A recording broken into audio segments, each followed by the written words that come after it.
Welcome to today's video. In this video, we are going to see how pregnancy can influence oral health. Being pregnant is a beautiful experience and a wonderful feeling, but at the same time, it can be quite overwhelming as well. This is because there are a number of changes that are taking place within one's body, and sometimes these can affect your oral health. One issue that many pregnant women suffer from is dental erosion. A lot of women suffer from morning sickness. Now, if this continues for long periods of time or they have frequent bouts of vomiting, then this can actually erode the enamel of the teeth. Due to loss of enamel, teeth can become sensitive. Sometimes the color of your teeth may appear to be more yellow, and this is because of the second layer of your tooth, that is the dentin, showing through. If you suffer from morning sickness or frequent bouts of vomiting, here are a few things that you could do. Make sure that you do not brush immediately after vomiting. Rinse your mouth with water immediately after throwing up. And if regurgitation is severe, limit to brushing just once daily.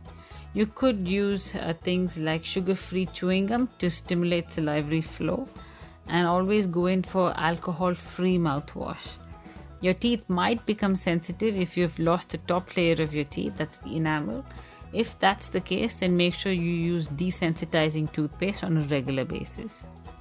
Another condition that can occur is known as pregnancy gingivitis. In this condition, there's increased bleeding from the gums. The gums may be red and inflamed, and the severity can vary. It could be mild or it could be severe. Now, sometimes there's also transient tooth mobility associated with this. Now, this is mainly thought to be because of maternal immune response being slightly low during pregnancy, and thus there's increased susceptibility for gum inflammation. Sometimes, along with bleeding gums, there might be growths or polyps on the gums. This is usually seen in areas where oral hygiene is not adequate. Now, if this is the case, it's best to get it assessed so that other growths that resemble pregnancy granulomas can be ruled out. It is generally seen in the second and third trimester. So if this is the case, make sure that you see your dentist. Another common condition is dry mouth. A study was conducted, and in that study, almost 40% of the pregnant participants reported to be suffering from dry mouth. Some patients develop pregnancy rhinitis in the third trimester. Now, this could lead to increased mouth breathing, and in turn, this could lead to a dry mouth and also inflammation of the gums, especially in the front area.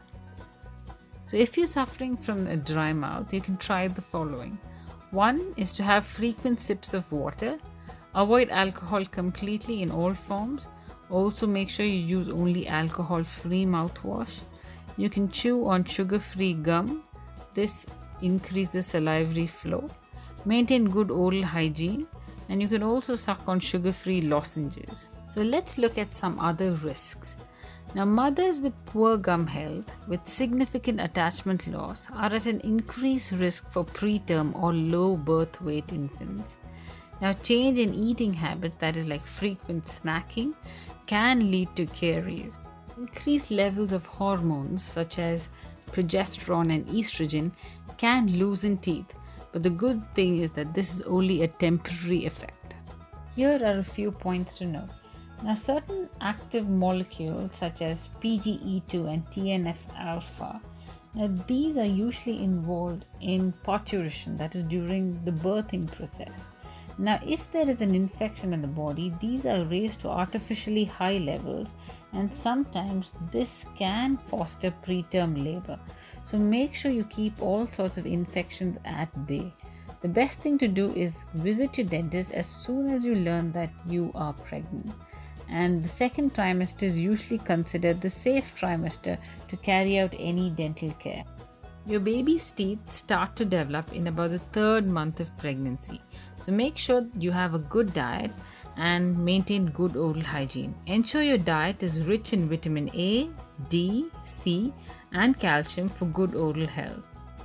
A lot of times we hear mums complaining that their teeth have been ruined after pregnancy. Many people feel that they've lost calcium from their teeth because of pregnancy.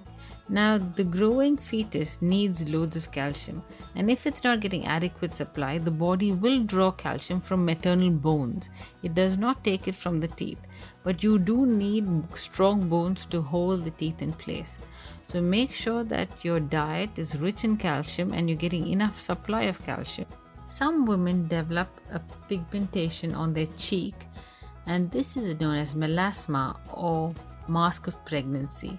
Fortunately, this slowly fades over time, and it has nothing to do with your oral health. Hope you found this video useful. Do share it with other pregnant women. Make sure you see your dentist while you're pregnant and maintain a good oral hygiene. See you soon in the next video.